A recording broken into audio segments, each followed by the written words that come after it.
திருமாவளவன் குறித்து பேசுவார், கண்டிப்பாக அவர் மாற்று கருத்தை முன்வைப்பார். அதில் எப்போவுமே வந்து திருமாவளவன் வந்து ஒரு கட்சி கூட்டணியில் இருக்கிறோம் என்பதற்காக விமர்சனம் செய்யாமல் வந்து நழுவி போகிற ஆள் கிடையாது. எப்போவுமே அவர் வந்து தன்னுடைய கருத்தை சொல்வார். இப்போ டிவிகே அரசு விஜய் அவர்கள் என்ன சொல்கிறாரு அப்படின்னா, நாங்கள் வந்து 8 அமைச்சர்கள் வந்து தலித் சமூக மக்களுக்கு கொடுத்துருக்கோம், அதுவும் இல்லாமல் வன்னியரசு அவர்களை வந்து சமூக நீதித்துறையின அமைச்சராக மாற்றிருக்கோம், இப்படிலாம் சொல்லிட்டு இருக்காங்க. இத்தனை இருக்கும்போது இங்கே ஒரு சம்பவம் இப்படி நடக்கிறது சரியா சார்? திருமாவளவன் இது குறித்து எதுவுமே பேசலை. இல்லை திருமாவளவன் குறித்து பேசுவார், கண்டிப்பாக அவர் மாற்று கருத்தை முன்வைப்பார். அதில் எப்போவுமே வந்து திருமாவளவன் வந்து ஒரு கட்சி கூட்டணியில் இருக்கிறோம் என்பதற்காக விமர்சனம் செய்யாமல் வந்து நழுவி போகிற ஆள் கிடையாது. எப்போவுமே அவர் வந்து தன்னுடைய கருத்தை சொல்வார். இந்த விஷயத்துலையும் அவர் வந்து நியாயத்தின் பக்கம் தான் நிற்பார், நீதியின் பக்கம் தான் நிற்பார். அதில் எனக்கு மாற்று கருத்து கிடையாது. திருமாவளவன் வந்து ஒரு சந்தேகத்துக்குரிய நபர் அல்ல.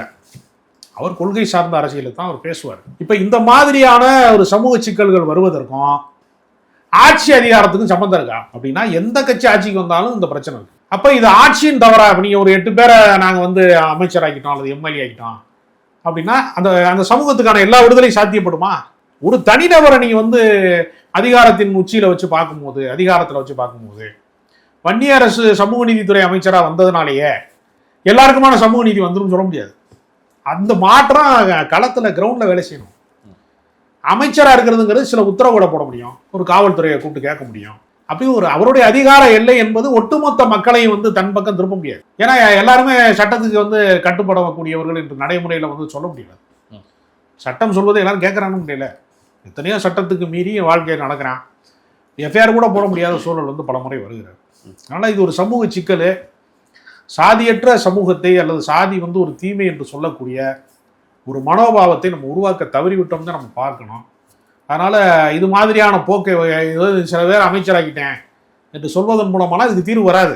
நீங்கள் அப்துல் கலாம் ஜனாதிபதி ஆக்கினதுனாலேயே எல்லா இஸ்லாமியர்களுடைய வாழ்க்கையும் வந்து மேம்பட்டுன்னு சொல்கிறது எவ்வளோ மூட நம்பிக்கையோ. ஒரு பழங்குடியின பெண்ணை வந்து நாங்கள் வந்து ஜனாதிபதி ஆக்கிட்டோம்னு சொல்லிட்டு அங்கே மணிப்பூரில் இருக்கக்கூடிய அந்த பழங்குடியின மக்கள் மீதான தாக்குதலை நடத்துனாங்கல்ல.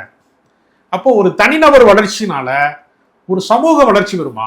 ஒரு சமூக சிக்கல் தீர்வு செய்யப்படுமா? அதற்கான தீர்வு எட்டப்படுமா அப்படின்னு கேட்டால் நடைமுறையில் பண்ண முடியும்.